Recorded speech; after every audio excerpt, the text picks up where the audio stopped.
When I was a young boy, my father took me into the city to see a marching band.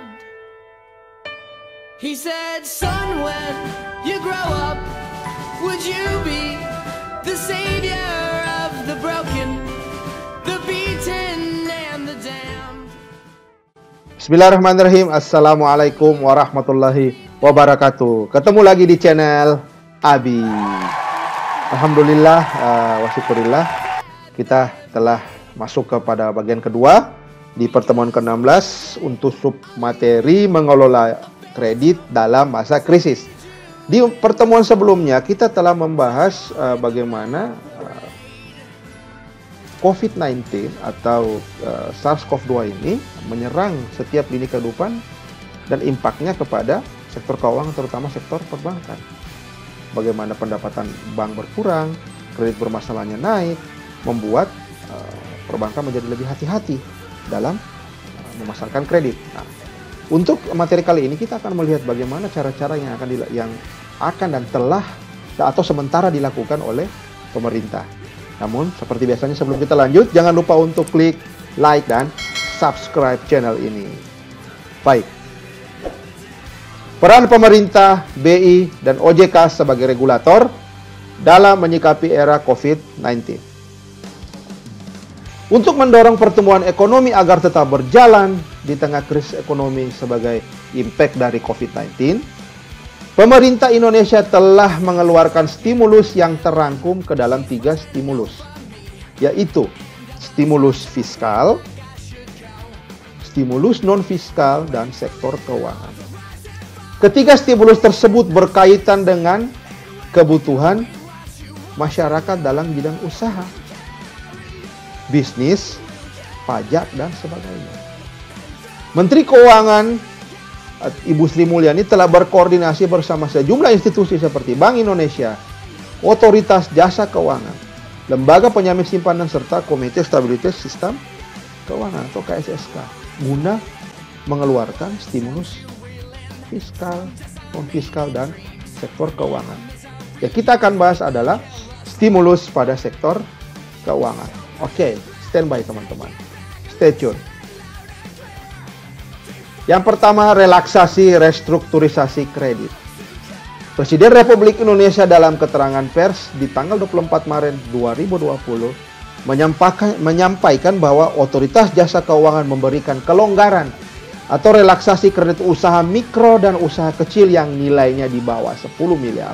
Sekali lagi, kredit usaha mikro dan usaha kecil yang di bawah 10 miliar, baik kredit maupun pembiayaan yang diberikan oleh bank maupun industri keuangan non-bank kepada debitur.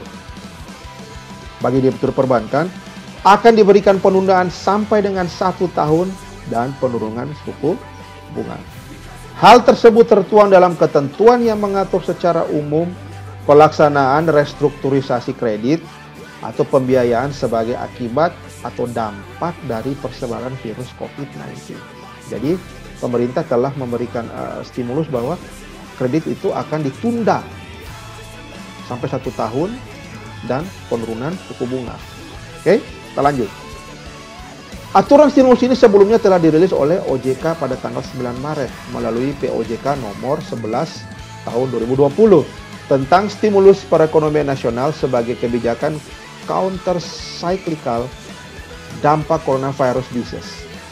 Dengan terbitnya POJK ini akan memberikan stimulus untuk industri perbankan yang telah berlaku sejak tanggal 13 Maret 2020 sampai 31 Maret 2021.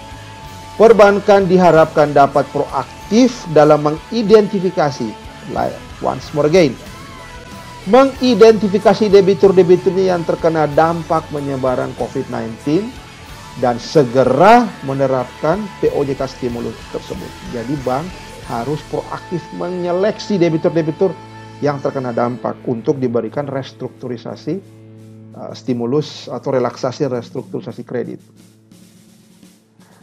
OJK memberikan stimulus kepada perbankan dan non-perbankan untuk melakukan fleksibilitas dalam menghitung atau mengatasi kenaikan non-performing loan Bukan hanya berlaku di industri perbankan, tapi juga pada industri pembiayaan atau multi-finance. Pihak perbankan dalam melakukan stimulus ekonomi diberi kewenangan restrukturisasi untuk seluruh kredit atau pembiayaan tanpa melihat pembatasan plafon kredit atau jenis debitur, terutama pelaku UMKM dan pekerja informal. Otoritas Jasa Keuangan memberikan relaksasi kredit bagi UMKM untuk nilai kredit di bawah 10 miliar untuk mengeliminir dampak dari virus COVID-19, baik kredit yang diberikan oleh perbankan maupun industri keuangan non-bank. Itu salah satu dari kebijakan yang telah dilaksanakan oleh OJK, yaitu relaksasi restrukturisasi kredit.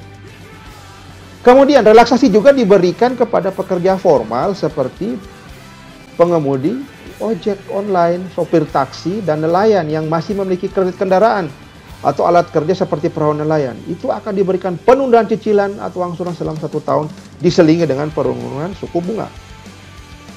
Dalam restrukturisasi, pengusaha bisa dikategorikan dalam kategori lancar untuk penghitungan kolektibilitas. Jadi dianggap sama semua. Walaupun dianggap lancar, tapi dia harus diberikan penundaan cicilan.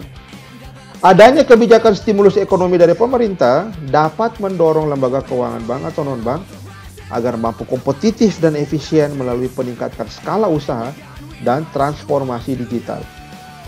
Diharapkan UMKM dapat bangkit dan tetap eksis bertahan di tengah pandemi COVID-19.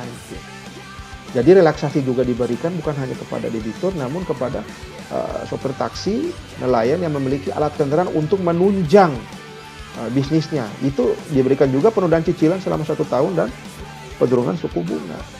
Oke, ini adalah relaksasi kredit yang telah diberikan oleh OJK kepada perbankan. Ini sementara berjalan. Baik teman-teman, kita sudah masuk di slide terakhir. Saya harap kawan-kawan bisa memahami tentang relaksasi restrukturisasi kredit dari OJK kepada debitur-debiturnya. Kita ketemu lagi di materi selanjutnya. Terima kasih. Billahi taufiq wal hidayah. Wassalamualaikum warahmatullahi wabarakatuh.